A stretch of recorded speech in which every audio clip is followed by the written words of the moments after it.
Meus amados, a paz do Senhor Jesus, estamos aí no segundo trimestre das lições bíblicas da CPAD. Nós estamos estudando a carreira que nos está proposta, o caminho da salvação, santidade e perseverança para chegar ao céu. O comentarista é o pastor Osiel Gomes. Estamos chegando na segunda lição, a segunda lição que será ministrada dia 14 de abril de 2024. A escolha entre a porta estreita e a porta larga. A escolha entre a porta estreita e a porta larga é esta segunda lição. O texto áureo está em Lucas 13, 24, que diz assim a palavra do Senhor: porfiai por entrar pela porta estreita, porque eu vos digo que muitos procurarão entrar e não poderão. A verdade prática, a porta estreita não é uma opção, mas a única alternativa disponível para o crente entrar no céu. A leitura bíblica em classe está em Mateus 7, versículo 13 e 14, e Mateus 3, versículo 1 ao 10. São dois textos no Evangelho de Jesus registrado por Mateus. Essa lição ela vem com três objetivos. O primeiro objetivo é explicar a analogia da porta estreita e do caminho apertado, do ponto de vista bíblico e também teológico. O segundo objetivo da lição é destacar que a decisão pela porta estreita requer uma vida de renúncia e disposição para enfrentar os desafios da caminhada cristã. E o terceiro e último objetivo é apontar que a entrada pelo caminho estreito está baseado no arrependimento, confissão de pecados e novo estilo de vida. A palavra-chave é porta. Porta é um substantivo feminino e significa abertura através da qual as pessoas entram e saem de um lugar. Esse é o significado de porta. Vamos aí para a introdução da lição. Nesta lição, estudaremos o símbolo da porta estreita e da larga, do caminho apertado e do caminho espaçoso. Nosso propósito é pontuar algumas razões que nos mostram por que devemos escolher a porta estreita e, do ponto de vista bíblico, como entrar pelo caminho apertado. Nesse sentido, veremos que o início da nossa jornada deve levar em conta o caminho que nos conduz ao céu. Vamos aí para o primeiro ponto da lição: portas e caminhos. Há duas portas, a larga e a estreita. Há também dois caminhos, o espaçoso e o apertado. A porta larga e o caminho espaçoso conduz para a perdição. A porta estreita e o caminho apertado os conduz para a vida eterna. E são muitos os que entram pela porta larga e trafegam também pelo caminho espaçoso, porque as pessoas estão atrás de facilidades. São poucos os que acercam com a porta estreita e trafegam pelo caminho apertado. São poucos. Só há dois tipos de pessoas: aqueles que entram pela porta larga e andam pelo caminho espaçoso, e aqueles que entram pela porta estreita e andam pelo caminho apertado. Não existe um meio termo. Ou você entra pela porta estreita e anda no caminho apertado, ou você entra na porta larga e anda no caminho espaçoso. Só há dois tipos de destino: a perdição e a vida. É impossível que alguém entre pela porta larga e trafegue pelo caminho espaçoso e encontre a vida. É impossível. De igual modo, é impossível que alguém entre pela porta estreita e ande pelo caminho apertado e se perca eternamente. É impossível.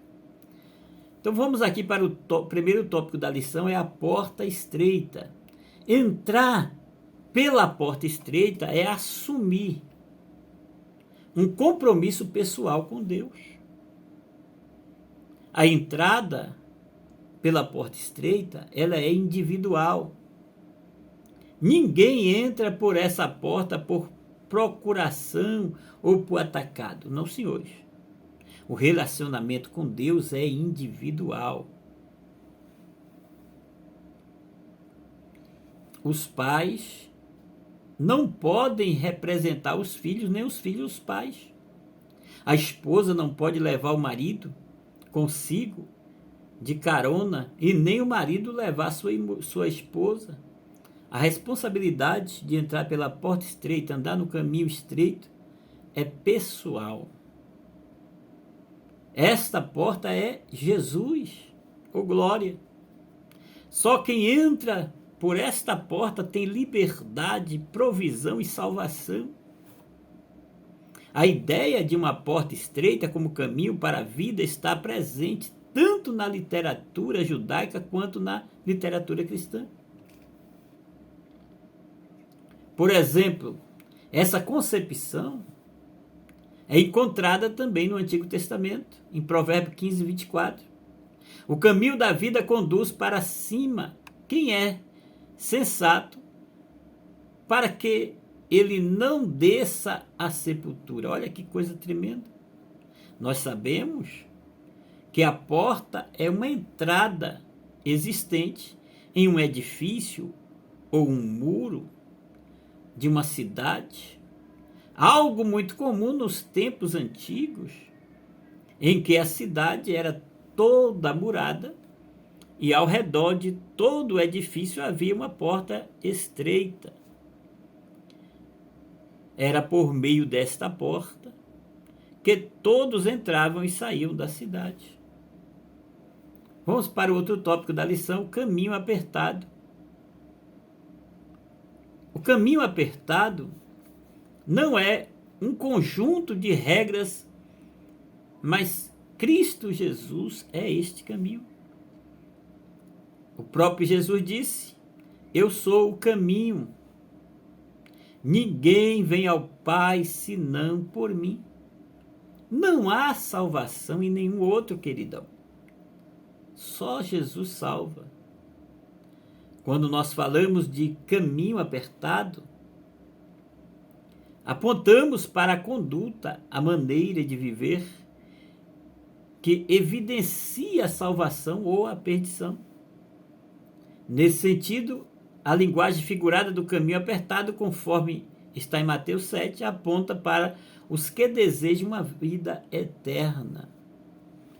Não por acaso a palavra apertado vem do verbo grego tílibo, que significa prensar, como uvas, espremer, pressionar com firmeza, caminho comprimido, contraído, metaforicamente, aborrecer, afligir, angustiar. Então, assim, queridão, o caminho apertado é o que nos leva a praticar os ensinamentos de Jesus de modo bem concreto. Amar os inimigos, não praticar hipocrisia, acumular tesouros nos céus, dentre outros princípios celestiais ensinados por Jesus no Sermão do Monte, em Mateus 5, dos versículos 39 ao 48. Outro tópico aqui é a porta larga e o caminho espaçoso. A porta larga e o caminho espaçoso simbolizam uma vida sem compromisso com Cristo, segundo o padrão do mundo, segundo os desejos carnais. Essa porta recebe muitas pessoas que expressam crenças e valores segundo a sua vã maneira de viver nessa terra. Um caminho que tem seduzido muitos por meio de busca irrefreada do prazer carnal, das ideias que negam a Bíblia como a nossa única regra de fé e conduta. Trata-se, pois, de uma porta e de um caminho em que entram pessoas que vivem segundo as suas próprias ideias, as suas próprias vontades, as suas próprias decisões. Em Juízes 21, 25 está registrado: naquela época não havia rei. Em Israel, cada um fazia o que lhe parecia certo. Cada um faz o que quer. É a porta larga, é o caminho largo, é o caminho espaçoso. E que não desejam ajustar-se aos ensinos das Escrituras Sagradas e vivem ao seu bel prazer. Então, a sínopse do primeiro ponto: a porta estreita, o caminho apertado, representa uma vida de compromisso com Cristo, de obediência na presença do Senhor. Vamos para o segundo ponto da lição. Por que entrar pela porta estreita é difícil? Olha que indagação importante. Primeiro tópico do segundo ponto: uma porta aberta, porém difícil. A porta para a entrada na pátria celestial está aberta, porém há muitos impedimentos para que a alma humana a atravesse. Os impedimentos é o egoísmo, o ego infiltrado, a idolatria e dentre outros e outros. Contudo, meus queridos, nosso Senhor, Ele nos ensinou que para tomar o caminho do céu é preciso negar a si mesmo, deixar morrer o que somos para viver a vida com Ele, a fim de que resulte uma glória progressiva e indizível. Em Mateus 16, 24 está registrado: então Jesus disse aos seus discípulos: se alguém quiser acompanhar-me, negue-se a si mesmo, tome a sua cruz e siga-me. Em Romanos 6,6, Paulo diz: pois sabemos que o nosso velho homem foi crucificado com ele, para que o corpo do pecado seja destruído e não mais sejamos escravos do pecado. Em Gálatas 5, 24 ao 26, Paulo diz: os que pertencem a Cristo Jesus crucificaram a carne com as suas paixões e os seus desejos. Se vivermos pelo Espírito, andemos também pelo Espírito.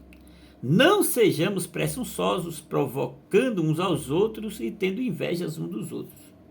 Outro tópico aqui: a oportunidade da porta larga são atraentes. Para muitos, o caminho da porta estreita não é atraente, pois a porta larga oferece uma jornada de prazeres, deleites e libertinagem.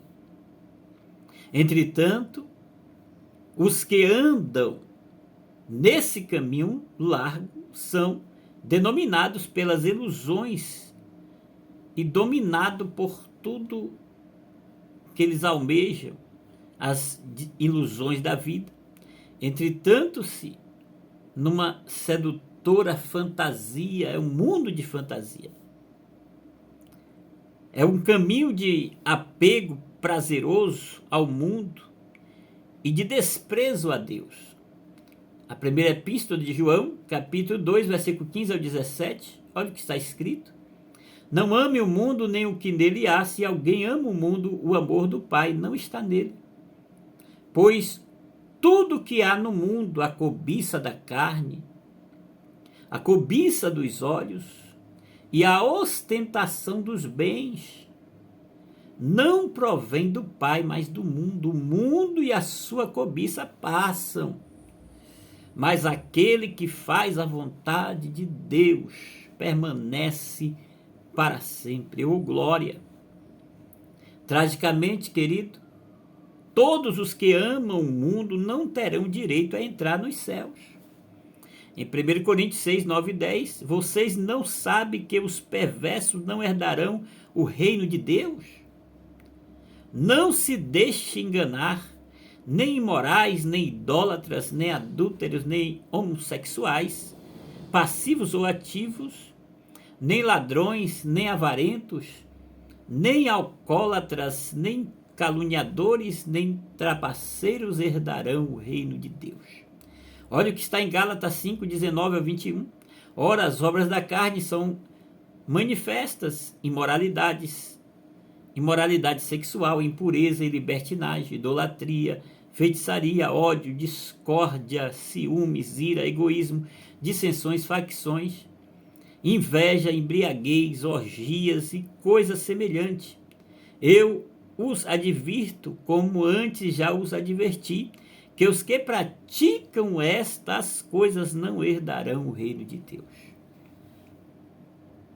Por isso, o cristão comprometido com o evangelho de Cristo sabe que o mundo passa e a sua concupiscência, mas aquele que faz a vontade de Deus permanece para sempre. Em 1 João 2,17 está escrito: o mundo e a sua cobiça passam, mas aquele que faz a vontade de Deus permanece para sempre. O outro tópico aqui é as razões das exigências.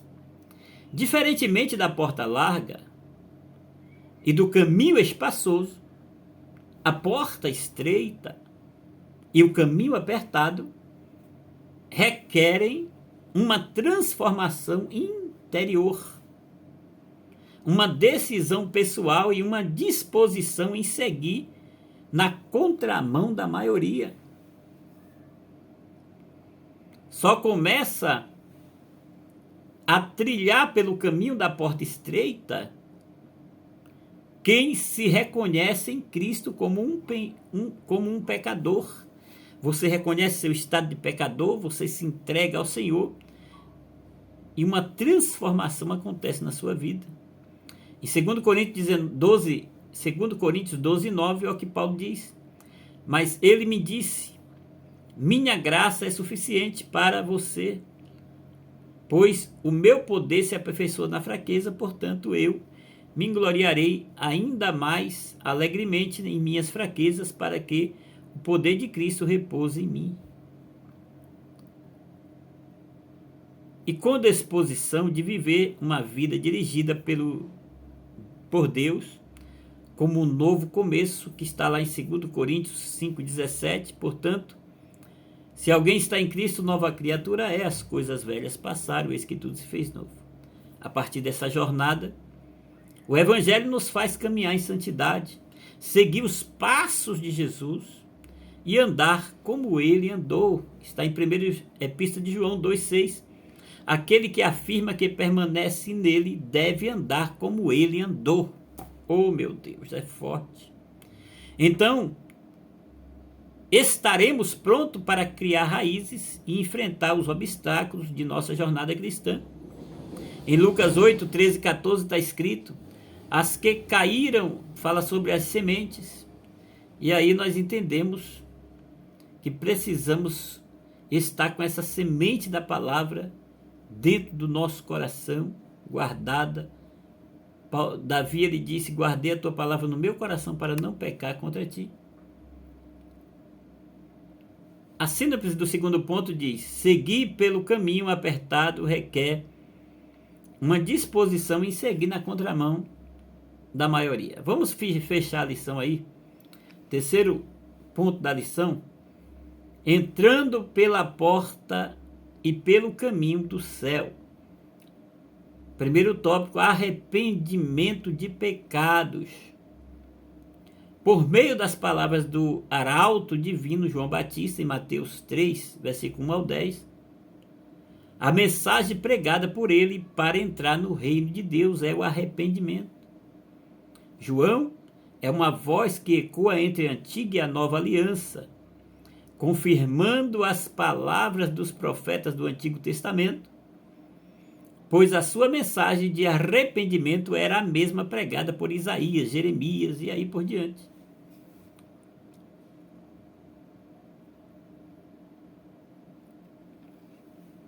Por essa razão, é importante ponderar que o arrependimento bíblico não é uma questão meramente emocional, não, senhores, mas uma disposição para mudar de ideia e um exercício que envolve o aspecto mental e moral do pecador, por meio da pregação e da aceitação do Evangelho, mediante a ação regeneradora do Espírito Santo.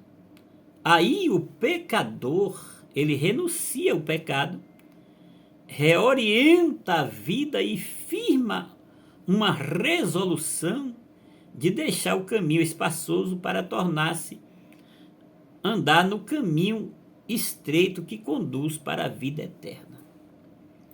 O segundo tópico aqui é a confissão de pecados. O ministério de João Batista foi impactante, de modo que iam ter com ele todos da Judéia e a província do Jordão. Olha o que está registrado em Mateus capítulo 3, versículos 5 e 6.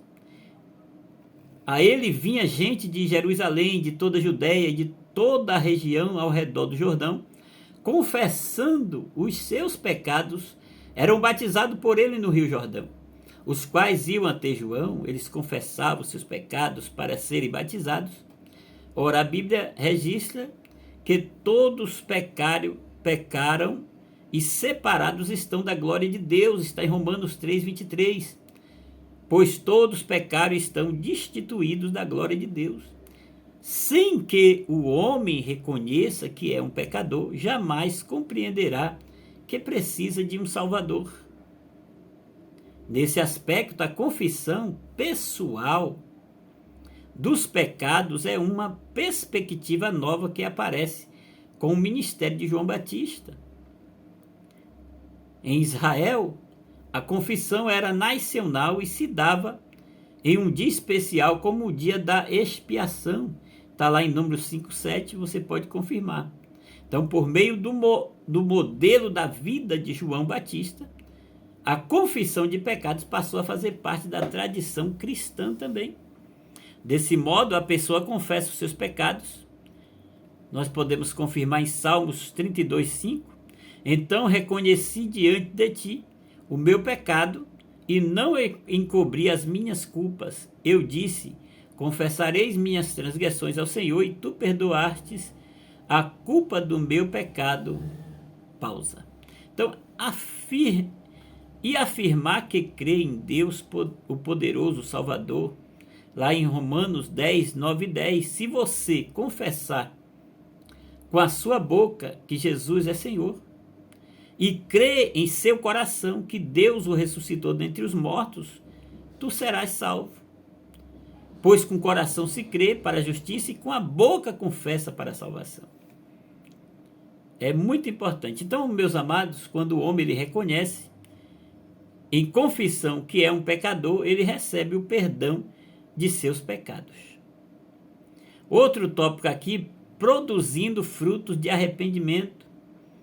Para João Batista, o batismo e a confissão somente não seria as provas verdadeiras da mudança de vida, não, senhores. Era preciso apresentar frutos na vida como uma marca de um arrependimento sincero. Em Lucas, nós podemos contemplar frutos concretos que João Batista esperava de quem se arrependesse. A honestidade, misericórdia, respeito, autoridade, dentre outros. Em Lucas 3, 11 ao 14, vai registrar esses frutos. Isso era a prova de que a natureza da pessoa havia sido verdadeiramente transformada. Portanto, uma pessoa que teve um encontro verdadeiro com Jesus produzirá frutos dignos de arrependimento, uma nova forma de pensar, de agir, de viver, um estilo de vida novo. Se continuar fazendo as mesmas coisas, se continuar no pecado, então ele não teve um encontro de fato e de verdade com o Senhor e continua na porta larga e no caminho espaçoso. A síntese aqui do terceiro ponto, o verdadeiro encontro com Jesus produz no crente frutos dignos de arrependimento. Vamos concluir aí. No momento que inicia a sua jornada com Cristo, o cristão, ele deve ter a consciência de que escolheu o caminho estreito e a porta apertada para trilhar a sua vida inteira. Isso significa que precisamos renunciar ao eu, nossos pensamentos e desejos, para que Cristo apareça e viva em nós. Isso só é possível por meio de um verdadeiro arrependimento, confissão de pecados e a experiência do perdão e a atuação do Espírito Santo na vida do homem e da mulher. Que Deus os abençoe.